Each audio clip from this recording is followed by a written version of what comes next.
Atlanta Plugged In starts now. There's a new graphic novel out that centers around one man's journey with the bleeding disorder hemophilia. Author Jonathan Hill is here today, and he's joined by his friend Val Bias, who's also the former president of the National Hemophilia Foundation. Thank you both for joining us. Jonathan, we'll start with you. What inspired you to write this novel?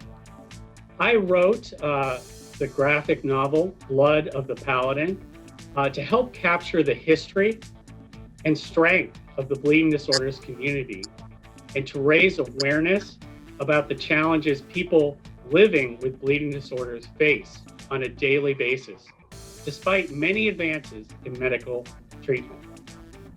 And Val, what do you see as challenges facing the hemophilia community? The bleeding disorders community has the challenge of new treatments and potentially cures like gene therapy coming closely on the horizon. Bleeding disorders are a very tight-knit community that speaks to their effectiveness in terms of advocacy at both the national and the state level. About 33% of the patients are spontaneous mutations, so they need that networking of family groups, both locally and nationally.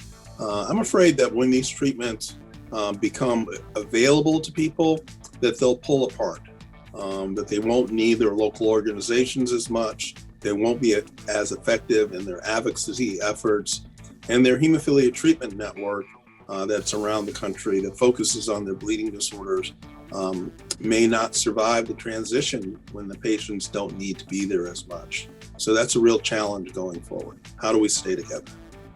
Again, thank you both so much for joining us today. For more information about Jonathan's book, visit bloodofthepaladin.com.